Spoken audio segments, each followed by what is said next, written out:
आज का विषय है कायानुसति, जिसको आजकल हम काया गतानुसति के रूप में ले रहे हैं और ज्यादा सूक्ष्म से सूक्ष्म जानकारी में देने का प्रयास कर रहा हूं। और इन सभी का उद्देश्य है हमें आचरणशील रहना, निरंतर अध्ययनशील रहना और सतत ध्यान साधना में रत रहना। भगवान बुद्ध धम्पद के अंदर गाथा नंबर 225 में कहते हैं, अहिंसका ए मुनयो। क्या शब्द दिए हैं! अहिंसका ए मुनयो निच्चम कायेन संभुता ए यन्ति अच्युतं ठानं यथम गत्वा न सोचरे। अर्थात जो मनुष्य नित्य प्रति हिंसा से विरत रहता है, अपने शरीर से जो नियमित है, संयमित है, वे उस अच्युत पद को प्राप्त करते हैं। अच्युत पद का मतलब है नीचे न गिरने वाला पद, हमेशा ही हमेशा ऊपर जाने वाला पद, जिसे प्राप्त करके वो कभी शोक नहीं करते, कभी वो दुख नहीं करते। एक बार की बात, भगवान बुद्ध साकेत में रहते समय एक दिन भिक्षु संघ के साथ भिक्षाटन के लिए निकले। साकेत में एक बहुत ही वृद्ध बूढ़ा ब्राह्मण रहता था, और जब उसने भगवान बुद्ध को देखा, उसके पैरों में गिर पड़ा, वो रोने लगा और रो करके कहने लगा, हे पुत्र। क्या कहता है वो? भगवान बुद्ध को कह रहा है, हे पुत्र, वृद्धावस्था में पिता का पालन करना चाहिए, किंतु तुम तो अपना दर्शन तक नहीं देते हो। क्या कह रहा है कि वृद्धावस्था में पुत्र का, अपने पिता का पालन करना चाहिए, लेकिन तुम तो दर्शन भी नहीं देते हो। वह बुलाकर के भगवान बुद्ध को अपने घर ले गया। घर ले जाने पर जैसा उसने बोला था, उसकी घरवाली यानी ब्राह्मणी ने भी वैसा ही बोला कि हे पुत्र, तुम्हें तो बूढ़े माता पिता की सेवा करनी चाहिए, किंतु तुम तो दर्शन भी नहीं देते हो। फिर भी उन्होंने, दोनों ने, भगवान बुद्ध और उनके साथ जो संग था, सभी को प्यार से भोजन कराया। और भोजन कराने के बाद उनसे साथ ही साथ प्रार्थना भी की, हे तथागत सम्यक संबुद्ध, अपने भिक्षु संघ के साथ मेरे घर पर रोज भोजन किया करें, ऐसे मेरी आपसे विनती है। भिक्षु में चर्चा चली। ये ब्राह्मण जानता है कि शास्ता के पिता तो महाराजा शुद्धोदन है, फिर भी ये पुत्र कह करके पुकारता है। और शास्ता भी उसे कुछ बिना कहे ही स्वीकार भी कर लेते हैं। और ऐसे ही ब्राह्मणी भी अपना पुत्र कह करके पुकारती है और शास्ता स्वीकार कर लेते हैं। भगवान ने उनकी बात सुन ली और कहा, भिक्षु, ये दोनों 500 जन्मों तक मेरे माता पिता थे, 500 जन्मों तक मेरी महामाता, मेरे महापिता थे, और 500 जन्मों तक मेरी छोटी माँ और छोटे पिता थे। ये अपने पुत्र को ही पुत्र कहते हैं, किसी दूसरे को पुत्र का नहीं कहते हैं। तो साकेत में रहते समय भगवान बुद्ध प्रायः उन्हीं के यहाँ भोजन किया करते थे। वे दोनों भी भगवान के उपदेश को सुनकर के अनागामी हो गए थे। सकृतागामी नहीं, अनागामी, कभी न लौट करके आने वाले। थोड़े दिनों के पश्चात वे परिनिर्वात हो गए। नगर वासियों ने उन्हें एक ही चिता पर ले जा करके जलाया। शमशान में भगवान बुद्ध भिक्षु संग के साथ पहुंच गए। एक दिन भिक्षु ने भगवान से उनकी गति पूछी। तो भगवान ने कहा, भिक्षु, ऐसे अशक्य मुनियों की गति नहीं होती। इस प्रकार के लोग अच्युत अमृत महानिर्वाण को ही प्राप्त करते हैं, कभी नीचे नहीं आते हैं। कह करके इस गाथा को उन्होंने कहा था, अहिंसका ए मुनियो नित्यम कायेन संबुता ये यंति अच्युतं ठानं यत गंताना सोचरे। अर्थात जो मनुष्य हिंसा से रहते रहते हैं, नित्य प्रति अपने शरीर में संयमित रहते हैं, वे अच्युत अच्युत पद को प्राप्त करते हैं, जिससे वो कभी भी शोक नहीं करते हैं, कभी वे दुख प्रकट नहीं करते। तो हमारा जो चैप्टर चल रहा है एक तरह से, वो चल रहा है काया गतानुसति। ये जो शरीर है, जिसको हम सुंदर समझते हैं, अच्छा समझते हैं, रोजाना संस्ते संवारते हैं, लेकिन सच तो ये है, जब हम प्रज्ञा की दृष्टि से देखते हैं तो ये शरीर 32 प्रकार की गंदगियों से भरा पड़ा है। हमेशा इसमें से 32 जगह से 32 प्रकार से गंदगी निकलती ही रहती है। कब हम देख पाते हैं? ध्यान साधना में, इसके बारे में चिंतन जब करते हैं। वैसे तो हमें मौका मिलता ही नहीं अपने आप को देखने का। तो मैंने बताया था, ये 32 प्रकार कहाँ कहाँ से हैं? केस है, लोम है, नख है, दांत है, त्वचा है, मांस है, स्नायु है, हड्डी है, हड्डी की मज्जा है, गुर्दे हैं, हृदय है, कलेजा है, आंत है, पतली आंत, उदरस्थ वस्तुएं और पाखाना। ये 19 जगह वो हैं जहां से ये गंदगी निकलती है, जो अभी तक हमने बताए हैं। आज हम इससे आगे बढ़ने का प्रयास करेंगे। एक चीज जो हमने और बताई थी पिछले हफ्ते, शायद ध्यान होगा, हर बार कुछ न कुछ नया लाने का प्रयास करता हूं, कि ये जो हमारे शरीर में कच्चा पक्का खाना होता है, जिसमें 32 प्रकार के कीड़े भी होते हैं, उनका नाम भी बताया था। और उस जब तैयार खाना पच जाता है तो उसके 5 भाग हो जाते हैं। एक भाग को सबसे पहले नंबर, जो उसके अंदर ही रहते कीड़े, वो खा जाते हैं। एक भाग को हमारी जो जठराग्नि है वो जला डालती है। एक भाग का जो है पेशाब बन जाता है और एक भाग का मल बन जाता है। बाकी जो 5वां हिस्सा बचता है, उससे जो जूस निकलता है, उस जूस से खून बनता है, मांस बनता है और उसका ही विकास होता है। ये हमने पिछली बार बताया था। तो आज हम आगे, ये जो भेजा है, ये दिमाग है, ये जो मस्तिष्क है, ये ब्रेन है, इसके बारे में बताऊंगा। और उसके बाद पित्त है 2 तरह का, बद्ध और अबद्ध। और तीसरा है कफ, चौथा है पीप, 5वां लहू और छठा पसीना। इनके बारे में शॉर्ट में ही बताने का प्रयास करूंगा। डिटेल में करता हूं तो फिर आप कहते ज्यादा खतरनाक हो गया है, तो मैं थोड़ा सा हल्का ही रखूंगा। तो सबसे पहले हम चलते हैं अपने भेजा की तरफ, मस्तिष्क तरफ, ब्रेन की तरफ। ये सिर कहीं झुकता नहीं है, इसके अंदर ही ज्यादा दिमाग होता है ना, इसलिए कहीं झुकता नहीं है।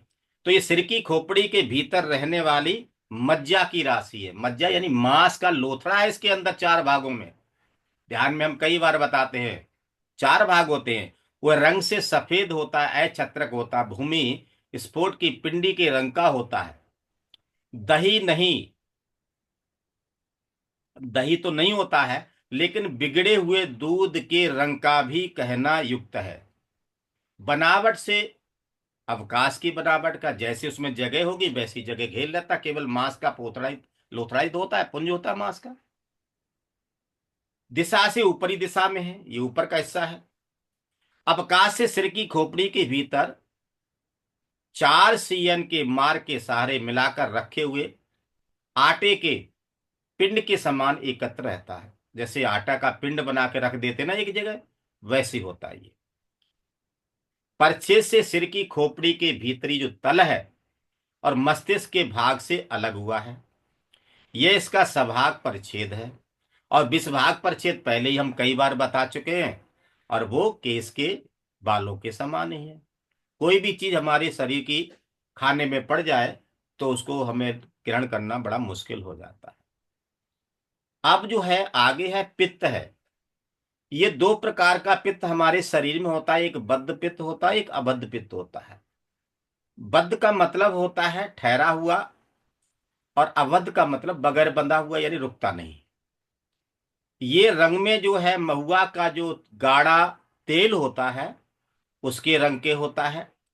और जो अबद्ध पित्त है, कुमलाई हुई जो आकुली है, सारदी भी कह देते हैं, इसके बहुत सारे नाम है। हेमद्रुप है, त्वच फल है, ललपोट है, मेहरूपु है, सारदी है, कई नाम इसके हैं। इसके फूल के रंग का होता है। बनावट से दोनों भी आकाश की बनावट के हैं। जैसे अवकाश होता, खाली जगह होता, उसी तरीके से बन जाता है। दिशा से बद्ध पित्त जो है ऊपरी दिशा में, और दूसरा अबद्ध पित्त है दोनों दिशाओं में होता है। अवकाश से अबद्ध पित्त केश, लोम, दांत, नख, मांस रहित स्थानों में और कड़े सूखे चमड़े को छोड़कर पानी में तेल की बूंद जैसे मिल जाती है ना, उसके समान बाकी के शरीर में ये फैला हुआ होता है। जैसे पानी में तेल की बूंद डाल दी जाए तो देखो कैसा हो जाता है। जिसके कुपित होने पर आंखें पीली हो जाती हैं, नाचती हैं, शरीर कांपता है, खुजलाता है, खुजली होने लग जाती है। बद्ध पित्त हृदय और फुफ्फुस के बीच यकृत के मांस के सहारे प्रतिष्ठित होता है। बहुत बड़े ये जो कौसातकी है या नेनुआ है, इसके खोज के समान पित्त के कोष में स्थित है। ये पित्त की थैली अलग होती है, आप सभी जानते ही होंगे। जिसके कुपित होने पर प्राणी पागल और बेहोश हो जाते हैं। अगर पित्त ज्यादा भयंकर रूप में बिगड़ जाए तो प्राणी पागल और बेहोश हो जाते हैं। लज्जा संकोच को छोड़कर नहीं करने लायक काम भी करने लग जाते हैं। नहीं कहने योग्य बात भी कहने लग जाते हैं। नहीं सोचने योग्य बात को भी सोचने लग जाते हैं। कई बार ऐसा देखा होगा, डॉक्टर कहते हैं इनको विशेष प्रकार की एक बीमारी है। इनको एक तरह से भूलने की बीमारी है, कुछ भी कर सकते हैं, कुछ भी बोल सकते हैं, कुछ भी खा सकते हैं। तो डॉक्टर इसी को बताते हैं। परिच्छेद से पित्त के भाग से अलग है, और इसका सभाग परिच्छेद है ये। और विषभाग परिच्छेद कैसा है? बालों के समान ही है। आगे चलते हैं। कफ, आप सभी जानते हैं, इसको बलगम भी कह देते हैं। ये शरीर के भीतर एक पूर्ण मात्र भर है। वह रंग से सफेद नाग वाला जो कंदारिष्टा का पत्ता होता है उसके रंग का होता है। अगर उसका रस निकाला जाए तो ऐसा ही होता है। बनावट से जैसी खाली जगह होती उस तरीके का होता है। कोई एक निश्चित इसका आकार नहीं होता है। दिशा से ऊपरी दिशा में है, और अवकाश से पेट के पटल में स्थित है। जो पेय है, भोजन आदि खाने के समय, जैसे कि पानी में सेवार के पत्ते, लकड़ी या कंकड़ के पड़ने पर टूटकर दो भागों में होकर के पुनः मिल जाते हैं, ऐसे पेय भोजन आदि के पड़ते समय टूटकर दो भागों में हो पुनः मिल जाते हैं। इनकी खास बात ये अलग अलग भी हो जाता है, और ये फिर से मिल भी जाता है। और जिनको लगता है ऐसा नहीं होता तो चेक कर सकते हैं। जिसके मंद पड़ जाने पर पके हुए फोड़े और मुर्गी के सड़े हुए अंडे के समान, पेट अत्यंत घिनौना और मुर्दे की दुर्गंध वाला होता है ये।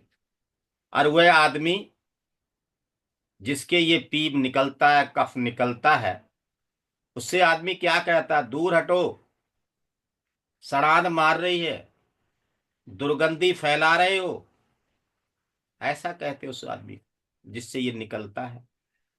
जो बढ़कर के घना हो जाता है वह पाखाना घर में छेद के पिधान के पटरे के समान, पेट की भीतर की दुर्गंधी है उसको रोके रहता है। परछेद में कफ के भाग से अलग है, सभाग परछेद है इसका, और विषभाग परछेद केस के समान है। मुझे अच्छी तरीके से याद आता है, ऐसा मैंने खुद आंखों से देखा। मेरे जो पिताजी थे उनको फोड़े निकले थे, और फोड़े भी एक दो नहीं, 6 फोड़े निकले थे। दो दो, दोनों टांगों में आगे पीछे, यानी कि 4, और 2 पीठ में निकले थे, और बड़े भयंकर रूप से हो गए थे। तो उनमें जो है 1 1.5 लीटर सुबह शाम डेली उसमें से पीप निकलता था, मवाद निकलता था, यही सड़ा हुआ, जिसको मैं अभी बताने जा रहा हूं। कुछ लोगों को जब ज्यादा खांसी हो जाती, बुजुर्ग लोगों को देख सकते हैं, कितना गाढ़ा कफ निकलता है। इसी तरीके से जो खून जब सड़ जाता है, जिसको पीप कहते हैं,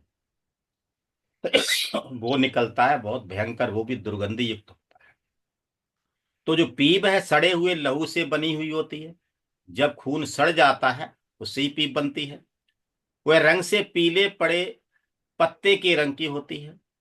मृत शरीर में सड़े हुए घने माड़ के रंग की हो जाती है। बनावट से अवकाश की बनावट की जैसी जगह होती है उसी तरीके हो जाती है। बड़ा घाव है तो ज्यादा बनेगा, छोटा है तो छोटा बनेगा। दिशा से दोनों दिशाओं में है। अवकाश से पीप का अवकाश कोई निश्चित नहीं होता है। थोड़ा कहीं भी हो सकता है शरीर में। चोट शरीर के किसी भी हिस्से में लग सकती है, या जलना शरीर के किसी भी हिस्से में हो सकता है। तो वहां का खून जब सड़ जाता है वही पीप बन जाता है। तो इसका कोई निश्चित जगह नहीं है। दिशा से दोनों दिशाओं में है। अवकाश से पीप का कोई स्थान निश्चित नहीं है, जहां कि वह एकत्र होकर के रहे। जहां जहां खूंटे, कंटक, प्रहार, आग की ज्वाला आदि से चोट लगे हुए शरीर के भाग, जहां भी ये खून रुक करके पक जाता है, सड़ जाता है, या फोड़े फुंसी आदि पैदा होते हैं, वहां वहां ये रहता है। परिच्छेद से पीप के भाग से अलग हुआ है, ये इसका सभाग परिच्छेद है। विषभाग परिच्छेद केस के समान ही है। अब आगे चलते हैं। लहू यानी खून यानी ब्लड। 2 प्रकार के लहू होते हैं, एक जमा रहने वाला लहू और बहने वाला लहू। अगर इसको साइंटिफिक तरीके से देखा जाए, वहां चलो। भी 2 तरह का होता है, एक शुद्ध होता है, एक अशुद्ध होता है।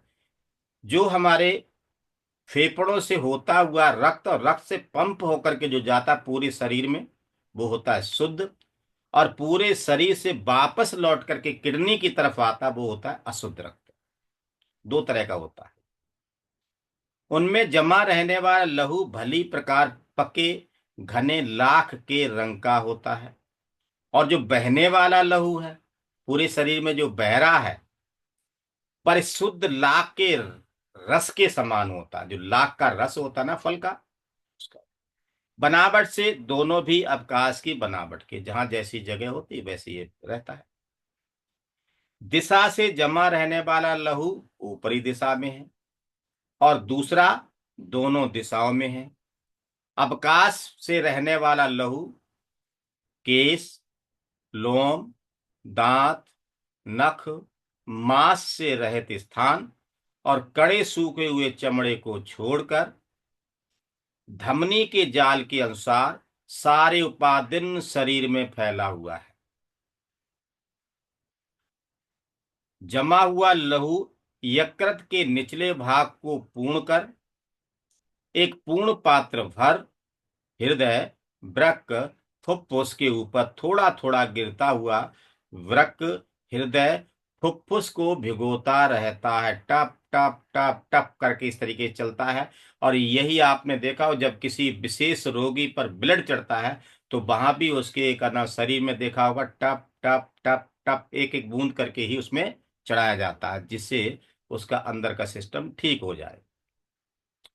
उसके वृक्क, हृदय आदि को नहीं भिगोने पर प्राणी पिपासित हो जाते हैं, प्यास ज्यादा लगती है। परछेद से लहू के भाग से अलग हुआ है। यह इसका सभाग परछेद है। और विषभाग परछेद केस के ही समान, बालों के समान ही है। आगे चलते हम। पसीना। लोम के छेद आदि से निकलने वाला जल, जहां जहां भी हमारे केस हैं, लोम हैं, उनके जो गड्ढे हैं, ये वहां से निकलता है। ये वह रंग से प्रशुद्ध तिल के तेल के रंग का होता है।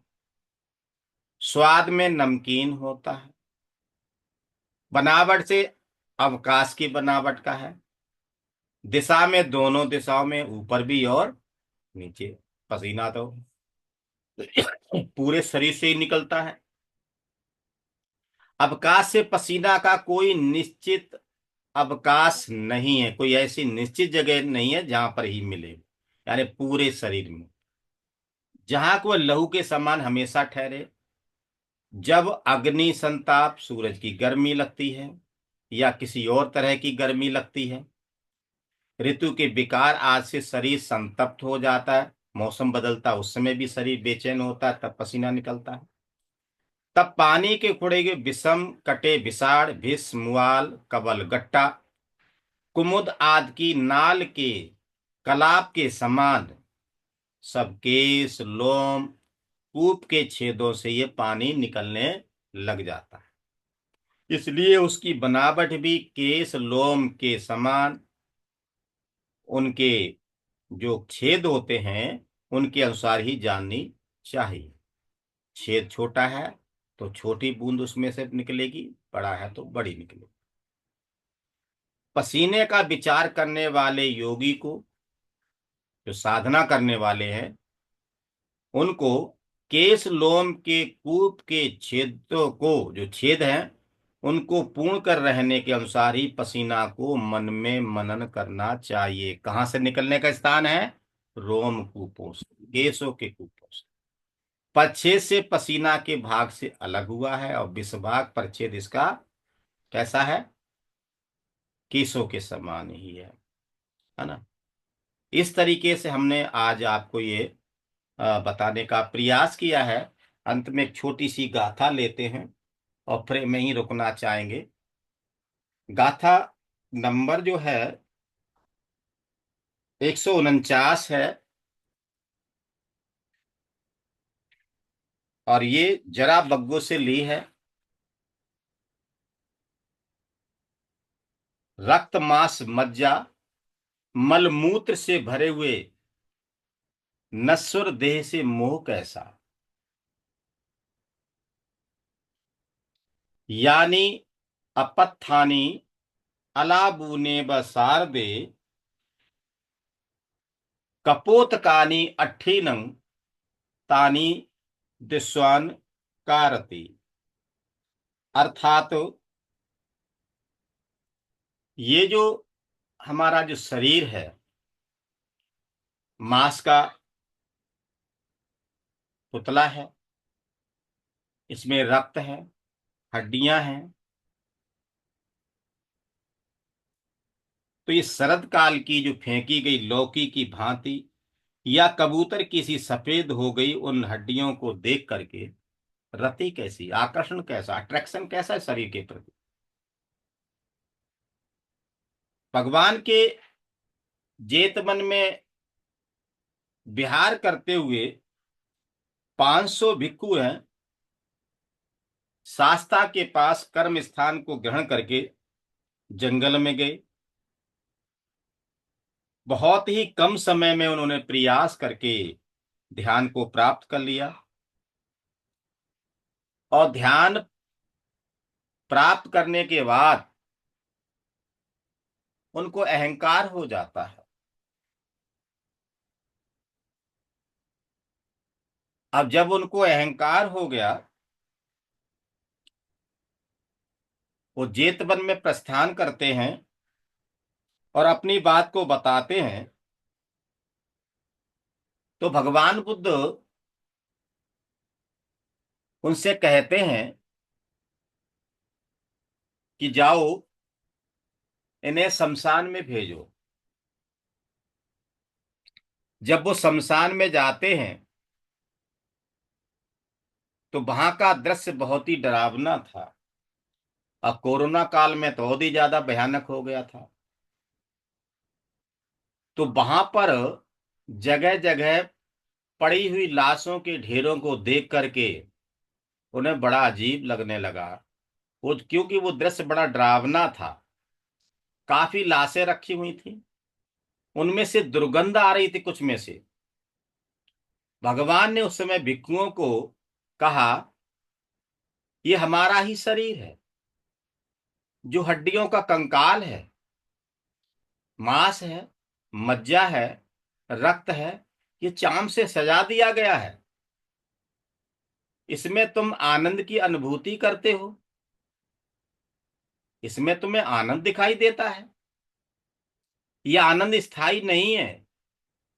बेकार लौकी और कबूतर के रंग के समान हड्डियों को देख करके कौन विवेकवान इस शरीर से राग करेगा, इस शरीर में सुंदरता देखेगा। इसलिए इस गंदे शरीर को इंद्रिय सुखों की ओर आकर्षित होने में अपने आप को उत्तेजित ना करें।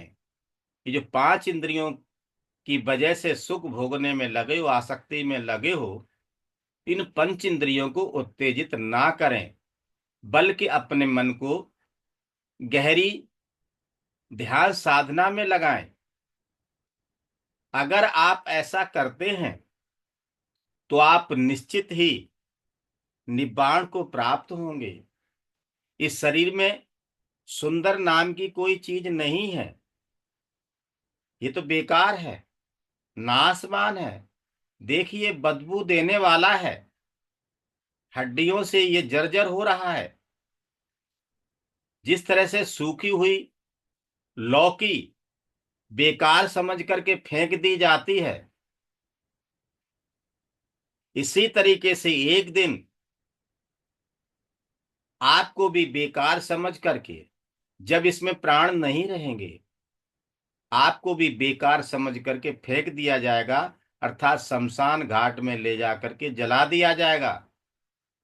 जैसे मरा हुआ कबूतर है, जब वो सूख जाता, अकड़ जाता है, वो किसी काम के लायक नहीं रहता है, उसको फेंक दिया जाता है। इसलिए हे भिक्षुओं, इस शरीर के प्रति जो आपका मोह है, पंच इंद्रियों के प्रति जो आपका मोह है, जो आसक्ति, इसको त्याग दो और अपने आप को निर्वाण मार्ग पर प्रशस्त करो। इसी में ही आपका कल्याण होगा। तो बहुत बहुत धन्यवाद, आपने मुझे सुन लिया। दिल्ली केंद्र ने मुझे मौका दिया। धम्म मित्र सिंधु बोरकर से जो मुझे संधि मिली है, तो आप सभी का मन की गहराइयों से साधुवाद करता हूँ। यहीं रुकता हूँ। आप सभी को मेरा मैट्रिक जय भीम। नमो बुद्धाय।